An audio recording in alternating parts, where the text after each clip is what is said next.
పార్టీకి floor leader, జాతీయ ప్రధాన కార్యదర్శి, అలాగే సీనియర్ నాయకుడు అండ్ పార్టీలో ఆల్మోస్ట్ ఒకప్పుడు నెంబర్ 2గా ఉన్నారు. సో ఇన్ని రెస్పాన్సిబిలిటీస్ చేతిలో పెట్టుకుని ఇప్పుడు ఆల్ ఆఫ్ ఏ సడన్ ఇంత సర్ప్రైజ్ డెసిషన్, అనారోగ్య కారణాలు కూడా ఏమీ లేకుండా ఈ డెసిషన్ ఎందుకు తీసుకున్నారని చెప్పేసి అనుకుంటున్నారు?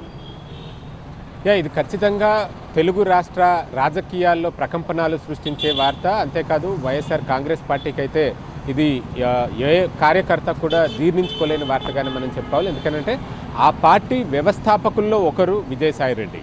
పార్టీలో నెంబర్ 2గా కొనసాగారు. ఆ పార్టీ అధికారంలోకి వచ్చిన తర్వాత ప్రభుత్వంలో కూడా ఆయన నెంబర్ 2గా, సెకండ్ ఇన్ కమాండ్గా కొనసాగారు.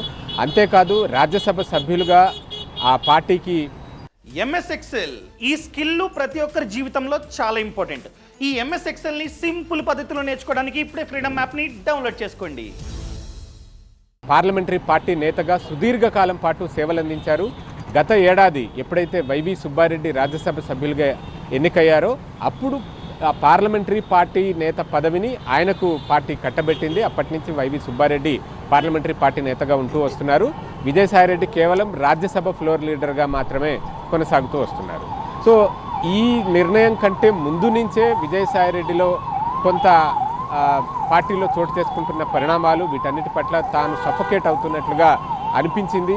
అందుకు కారణం విశాఖపట్నం ఉత్తరాంధ్ర రీజన్ ఆ ఏరియాకి ఇన్ఛార్జిగా ఉన్న ఆ విజయసాయిరెడ్డికి బాధ్యతల్ని తప్పించి కొంత ఆయన పాత్రను తగ్గిస్తూ పరిమితం చేస్తూ రావడం. అంటే ఒకప్పుడు పార్టీలోనూ ప్రభుత్వంలోనూ నెంబర్ 2గా ఉన్న వ్యక్తికి ఆ స్థాయి ప్రాధాన్యత లేకుండా తగ్గించుకుంటూ వచ్చారు. అది ఆయనలో కొంత అసంతృప్తికి కారణమైందని మనం చెప్పుకోవచ్చు. ఈ అంశానికి సంబంధించి గతంలోనూ అనేక కథనాలు కూడా వెలువడ్డాయి.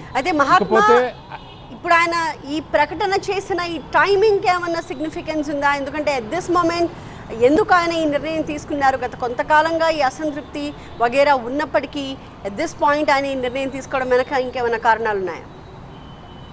బహుశా ఆయన ఈ పార్టీ అధినేత నుంచి కరెక్టివ్ మెజర్స్, ఈ దిద్దుబాటు ఏదైనా జరుగుతుందని ఎక్స్పెక్ట్ చేసి ఇంకా దిద్దుబాటు జరగకపోవడంతో నిరాశ చెంది ఇప్పుడు ఈ తుది నిర్ణయం తీసుకుని ఉండవచ్చు అన్నది ప్రస్తుతం మనకు తెలుస్తుంది. ఇంకా ఆయన బహిరంగంగా ట్వీట్ చేసిన దాంట్లో పరిమితమైన అక్షరాలు, లిమిటెడ్ మ్యాటరు, ఆయన దాంతో తన ఉద్దేశం అంతా ఏంటి అన్నది పూర్తి స్థాయిలోనే చెప్పారని చెప్పవచ్చు.